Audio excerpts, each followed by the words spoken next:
It's week 11 here at Garden Grown Groceries, and while the temperatures are starting to get more mild, it's still dipping down into the 30s overnight.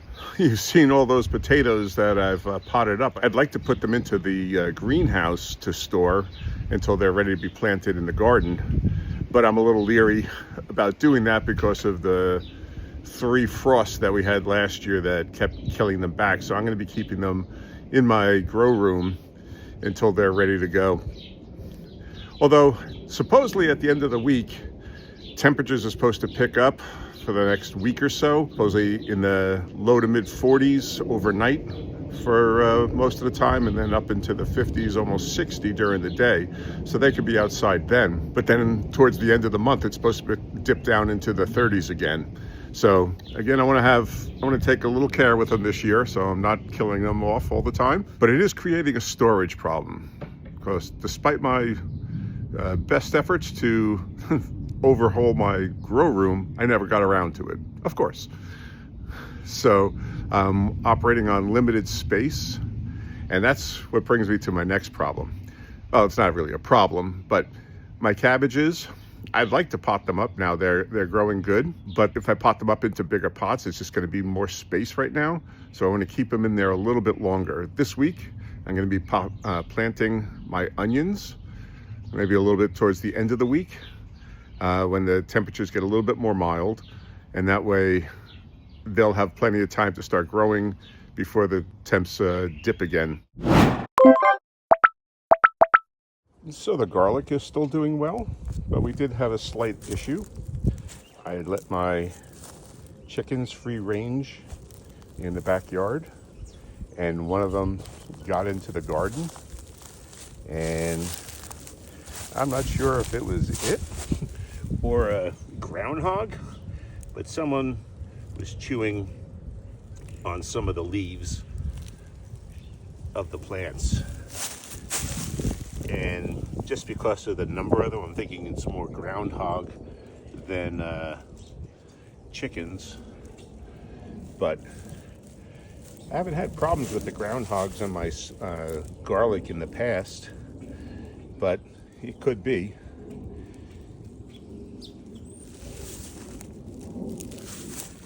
And the rogue garlic on the other side of the garden, that one was cut down almost to the bottom. All the leaves were chewed off. That's why I'm also thinking it's the groundhog. But again, I haven't had groundhog problems with garlic before, so who knows. But as I said, my chickens were in here because they had dug up this whole area. This is my new rhubarb bed, and the rhubarb is starting to sprout, so that's good. It's got a lot more room here to open up and grow, and I've got 6 containers of rhubarb as well in the greenhouse, and they've also started sprouting. So I'm going to need to find places to put them, because this is going to get pretty big. I put it in the center. It's like a 2x4 bed here. This is like a 2x4 bed. So I was thinking initially about putting one here and then one over here, but then I was thinking the leaves are going to end up going into that bed. They still might anyway as it matures, but I put one in the bed here and gave it plenty of room to grow. Garlic bugles, still coming along. They look like they're starting to grow now. They got a little bit of fertilizer last week. I'm going to fertilize them again, just using the 511 fish emulsion fertilizer. So it seems to have perked them up from their winter doldrums, and maybe it'll help them bounce back from a little bit of a frost that they got while being out here over the winter. But they are coming back, and they're looking healthy, so we're going to give them another dose of fertilizer. I've got my onions hardening off in the backyard here, right on my workbench in the garden, and they've been trimmed and fertilized And it's still just the half-strength 5-on-1 fertilizer, the fish emulsion that I've given to them. So they're growing good, getting stronger. These are the red onions here. And there had been more, but a few died back. Maybe getting pummeled by this label. I've got the celery and my cabbage out here, also hardening off, just that because they're getting a little leggy here. This is the celery. We thinned them out a week or so ago.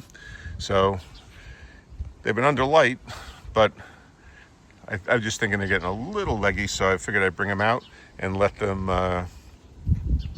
get some real sunlight, and maybe that'll stiffen them up and thicken them up.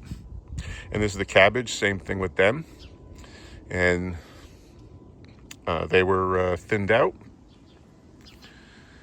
and to 1 per, and I think I only need like 12 of them. So I got plenty here to choose from, and I'll end up taking the strongest ones. I got a couple of red cabbage growing here. They've been slow growing, but they're coming along slowly.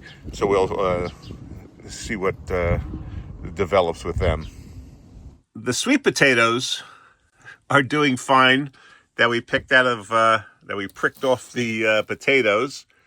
They're all hanging on and growing. They're almost reaching the lights here. So they're doing okay. And over here, they're, these are ready to be picked off soon. And we have some more coming up here. Here, let me zoom in. So we've got some more coming up right here. And then over here. So we'll have more sweet potatoes as the time goes on. We need about 16 or so, I think. And we should be good on that. Just waiting for the ones in the jars to all produce roots. And not sure if you can see, like right there, we got another root coming out. So I'm not sure if that one had roots on the bottom or not. Some did, some didn't. But you can see back there. They're producing roots. Yeah, there we go. They're producing roots on the stems. So that'll give us a good plant to grow with. So after potting up all the potatoes, most look like they're doing good.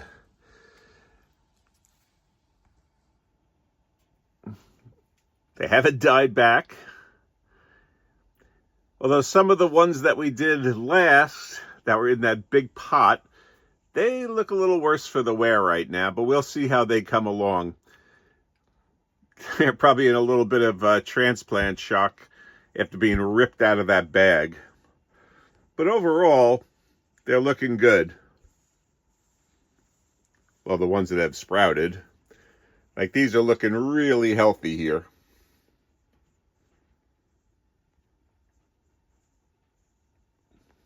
And same down here. They're all looking fairly good. So we'll have to see what happens with them. And I'm hoping that the temperatures end up improving so that we can get them into the ground fairly soon, by the end of the month anyway. The peppers are finally sprouting. Took them a while, but they're finally coming up. Very slowly, but we've got some down here that, where the hell is it? There it is. Just broke through the soil. So I'm expecting the others to come up sooner or later. Hopefully sooner rather than later. Our carrot tops continue to grow, which is nice. I'm really not seeing any roots. Although, if I look here, that's more just reflection. I thought I had seen some roots possibly starting on some of these.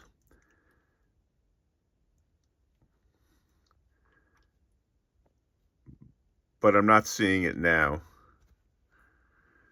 So I'm going to continue growing. I mean, they're growing. Little forest growing there. And hopefully they'll start putting out some roots, and I'll put them into some soil and let them grow up from there. But right now, they're doing all right, just with water. Every day I give them a little water, they drink it all up, and they continue growing. So I'm assuming sooner or later, we'll start to get some roots. So I haven't killed anything to any great degree yet, but everything looks like it's growing pretty good. And we should start getting some stuff into the ground soon. I think actually what I'm going to do is probably plant the cabbage and the celery along with the onions when they go into the ground. Probably by the end of the week, maybe the beginning of next week, depending on what the weather's like. The forecast shows it's supposed to be fairly warm. A couple of times it's going to dip down into the 30s, but I think it's supposed to be the upper 30s, so I think that they should be okay. They'll make it. But if you want to see what we're doing in the garden last week, check out this video right here, and then subscribe and hit that notification bell, and that way you can follow along in the progress of all of our vegetables as we try to grow a supermarket in our own backyard. Okay, thanks for watching.